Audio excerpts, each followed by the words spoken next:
it's me, Ruby Elaine, but you can call me Ellie. Chick!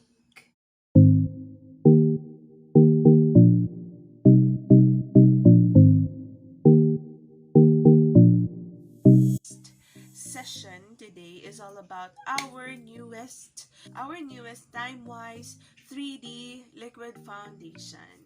Later we'll talk about so baliktad siya, but isa-isahin natin sila, yung shades nila, yung finish nila, and kung ano yung bagay sa skin nyo. Better schedule a swatch session with your beauty consultant kasi it's crucial. Sobrang daming shades from, I think, 5 ngayon, na doble siya. Have 10 shades already, kaya kailangan nyo talaga i-test siya sa skin nyo, find out kung paano siya nagbe-blend sa skin, and then you can choose the right foundation for your skin. I'm excited to show you yung 10 shades and kung paano siya nagbe-blend sa skin. Let's start! Yung iba dito bukas na because my beauty consultants tried it already and ako rin, trinay ko na siya kasi grabe, na-excite kami lahat dito. So let's start with tatlo lang pala yung color sa ivory.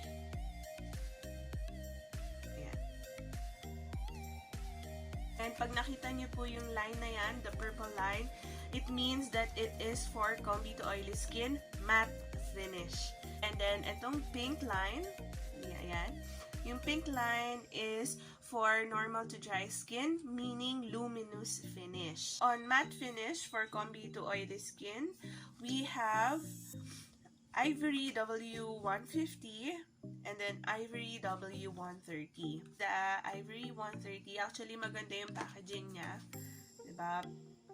Gray and pink. So, Ivory 150, Ivory 130. Swatch muna natin yung dalawa. This is Ivory W130. Ganun lang natin. Natin kung magbe-blend sa skin.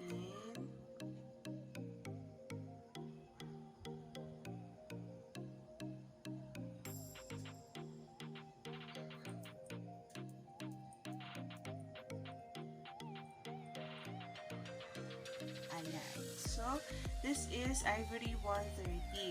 Ang pinaka-gusto ko sa kanya, it is easy to blend, tsaka mas madali ring matuyo. Madali siyang matuyo sa skin. Ayan.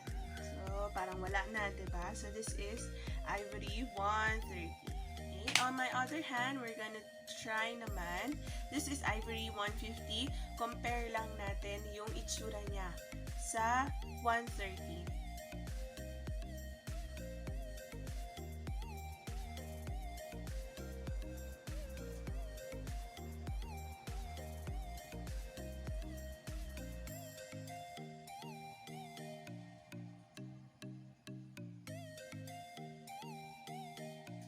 Ivory 150. Okay.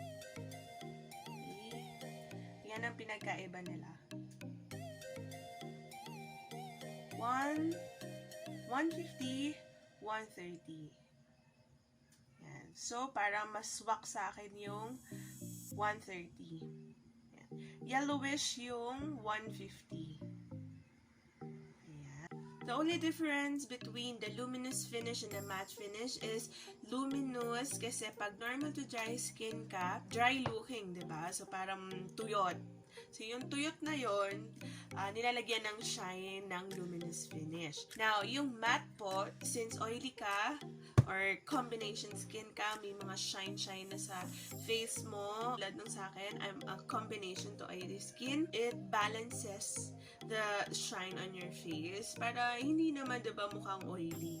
Ano lang ba? Korean glass skin lang. We have 3 shades sa Ivory. 3 lang, dalawang for combination to oily skin. One Ivory W130 and Ivory W150. And on the luminous side, we have just Ivory W130. Now, moving on to our beige shades. Hindi pa talaga bukas. Okay, unahin ko muna yung sa combination to oily skin. 4 shades sa beige and combination to oily skin. So, 4 sila. Beige W160, Beige C130, Bronze W100, Beige W100. Hindi ko alam kung ano pagkakasunod nila, but try yung Beige W100 muna. Bagong-bago.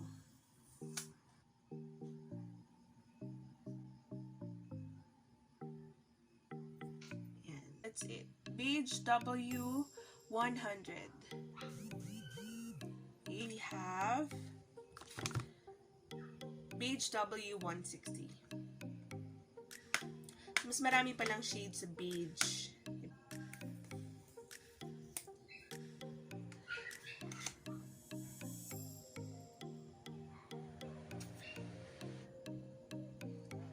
Ayan. So, Beige W100, Beige W160. Medyo yellowish yung finish, di ba? Medyo yellowish in color yung Beige 100. Ito medyo pale looking yung Beige 160. And then, we're gonna move to the bronze. Kasi, di ba, may mga tunay na kulay Pilipino sa atin. So, thank you, Mary Kay, for providing us a color or a shade for the pinaka-Pilipinong kulay. Charot. For the darker skin. Okay, this bronze W100. Kasi alam mo dati, we have just 5 shades of liquid foundation. Yung mga iba kong kliyente, wala nang bagay na color sa kanila. So, here we have 10 shades. You can choose, basta magpa-swatch session lang kayo with your independent beauty consultant. Tanong niyo sa kanila kung pwede mag-try kayo para malaman niyo yung true shade. So, yan na. Bronze W100. Very good talaga na nagkaroon ng kantong color. Kasi maraming maririch na skin type o skin color. Meron pa pala Beige C130. So, pansin nyo, lahat ng ivory natin W, which is a warm. Warm po siya. And then, yung C stands for cool. Okay, so, nilagay ko dito sa unahan yung Beige 130 para makita nyo. Beige C130, Beige W100, Beige W160. So, medyo pale yung cool, diba? Whiter side. Tapos, itong mga beige W's are medyo brown na siya talaga. Kayo mag-i na. Dito sa beige, pwede rin alanganing maputi, right? Bronze, isa lang pala yung bronze. So, yung bronze ang pinaka kayo mag-i talaga. Or luminous finish for normal to dry skin. We have 3 shades, Beige W100, Beige C130, and Beige W160. Halos parehas, ang nawala lang talaga yung bronze. So, for the bronze, we just have combination to oily skin, matte finish. And that ends our session for today. Very quick lang. And ask your beauty consultant about it or ask us. Me and the Pink Legacy team. I'm just 1 p.m. away. You have all my social media accounts down there. Please subscribe to my channel and like the video. Thumbs up. Thank you for watching. Again, this is Ruby Elaine, but you can call me Ellie. Signing out. Bye.